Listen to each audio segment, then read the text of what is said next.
মমতা বন্দ্যোপাধ্যায় একটু আগেই বলেছেন প্রেস কনফারেন্স করে কারা ঠিক দায়ী, কোথা থেকে জলটা আসছে, কি বলেছেন মমতা বন্দ্যোপাধ্যায় শুনবো, তারপরেই যাবো হাই ভোল্টেজ ডিবেটে। শুনুন মমতা বন্দ্যোপাধ্যায়। ফরাক্কা ব্যারেজকে অনুরোধ করব যে আপনারা চেষ্টা করুন ড্রেজিং করবার, যাতে জলটা বিহারেও বন্যা হলে জল বেশি আসলে বিহারেও বন্যা হয়, বাংলাতেও হয়। ফরাক্কার জন্য বিহারও যেমন সাফার করে, বাংলাও সাফার করে। এবার উত্তরপ্রদেশ থেকে শুরু করে, দেরাদুন থেকে শুরু করে, উত্তরাখণ্ড থেকে শুরু করে, বৈষ্ণুমাতার ওখান থেকে শুরু করে চারিদিক দিয়ে জল এসে পুরো বাংলাটা নৌকার মতো নৌকার মধ্যে এসে ঢুকেছে। সেই জন্যই প্রবলেমটা হয়েছে। কাজেই আমরা দুঃখিত এবং মর্মাহত যে এই দুর্যোগটা পুজোর সময় হচ্ছে। দুজন দায়ী শুনে নিলেন, ডিভিসি এবং বাকি রাজ্য। এরপর যাই, আরো দুজন দায়ী রয়েছেন না, আরো দুপক্ষ দায়ী রয়েছে। মেট্রো রেলওয়েও দায়ী রয়েছে এই দুর্যোগের ফলে যা হয়েছে তার জন্য। কি বলেছেন মুখ্যমন্ত্রী শুনুন।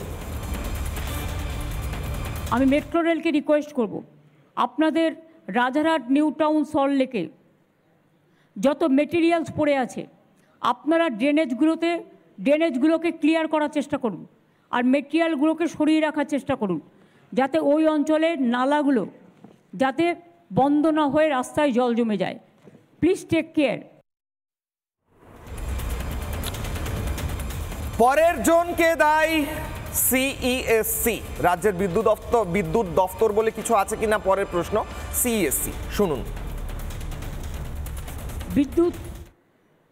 বিদ্যুতের কারেন্টে এবং বিদ্যুতের জন্য 8-9 জন মারা গেছে। আমি সকালবেলায় সঞ্জীব গোয়েঙ্কার সাথেও কথা বলেছি এবং তাদেরও বলেছি যে আপনাদের যেখানে যেখানে যা তার পড়ে আছে এটা আমরা দেখি না, এটা রাজ্য সরকারের হাতে নয়, এটা প্রাইভেট সেক্টর। সেই বিদ্যুতের তারগুলো ঠিকমতো যত্ন করুন। যারা মারা গিয়েছে তাদের পরিবারকে সাহায্য করার এবং তারা যাতে কোনো কাজে সুযোগ পায় তার ব্যবস্থা সরকার করবে। কিন্তু বিদ্যুৎ দপ্তরও, বিশেষ করে সিএসসি দপ্তর, তাদের দায়িত্ব অস্বীকার করতে পারে না। তাদেরও 5 লক্ষ টাকা করে কম্পেনসেশন মিনিমামে ফ্যামিলিগুলোকে দেওয়া উচিত। যদিও মৃত্যুর কোনো বিকল্প হয় না, প্রায় 9 জন মারা গেছে ইলেকট্রিকিউশনের জন্য। সুতরাং তাদের দায়িত্ব তারা পালন করবে, আমাদের দায়িত্ব আমরা পালন করব। শুরু করব আজকের হাই ভোল্টেজ ডিবেট। আমি মৌমিতাকে দিয়ে শুরু করব। আমি অ্যাপলিটিক্যাল একটা ভিউ চাইছি, সাধারণ মানুষের ভিউ।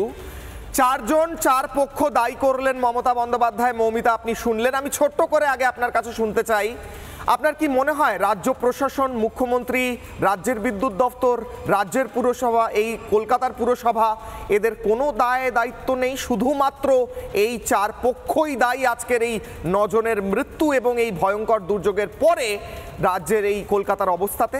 বলুন মৌমিতা।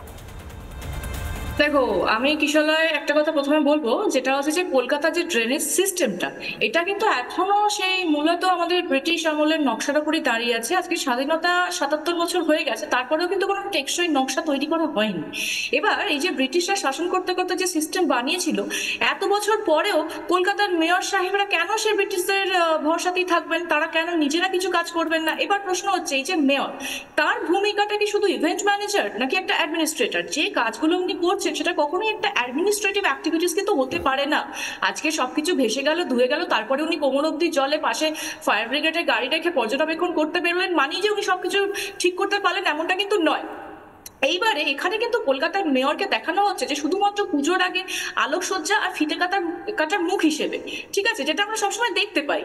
আর এই যে আমরা মৃত্যু নিয়ে যখন কথা বলবো, দেখো, বন্যা যখন হয় তখন সরাসরি ভাবে কেউ ডুবে মারা যায় সেটাই খবর হয়। এবার এই ডেঙ্গু, ম্যালেরিয়া, জলবাহিত অসুখে যেরকম মানুষের মৃত্যু হয়, এই খবরগুলো কিন্তু সত্যি বলতে সবসময় তুলে ধরা সম্ভব হয় না। এইবার বাকি রইলো যে মমতা বন্দ্যোপাধ্যায়ের কথা যদি তুমি বলো এবং ওনার সম্পর্কে যদি বলি, তাহলে একটা কথা বলবো কিশলয়, ওনার ব্যাপারটা হচ্ছে উনি সবসময় আমি হিসেবে সরকার চালান। এটা আমরা প্রথম থেকে দেখছি। আমরা কয়েকদিন আগে বিধানসভাতেও ওনাকে বলতে শুনলাম, উনি বললেন যে এই তুমি চুপ করো। উনি একজন হুমায়ুন বাবুকে বসিয়ে দিলেন যে তুমি চুপ করো হুমায়ুন, আমরা ইউ উইল নট স্পিক, এরকম কিছু একটা উনি বলেছিলেন, আমি প্রপার কোট করছি না। তো উনি বললেন আমি একাই 100। তাহলে উনি যখন একাই 100, তাহলে সবকিছুর দায়ভারটাও উনি নিন না, সেটা কিন্তু উনি করেন না। যখনই এরকম ধরনের কোনো ঘটনা ঘটে তখনই উনি নিজেকে সেফ সাইডে রেখে দায়টা কখনো দায়টা চাপিয়ে দেন। মৌমিতা আমি আবার আসছি, আমি রাজর্ষির কাছে যাবো। মৌমিতা আসছি আমি। নানা ধরনের কন্টেন্ট দেখার জন্য লাইক করুন, শেয়ার করুন আমাদের ফেসবুক পেজ, সাবস্ক্রাইব করুন আমাদের ইউটিউব চ্যানেল। পাশাপাশি অন্যান্য ব্রেকিং নিউজের জন্য অবশ্যই চোখ রাখুন রিপাবলিক বাংলায়।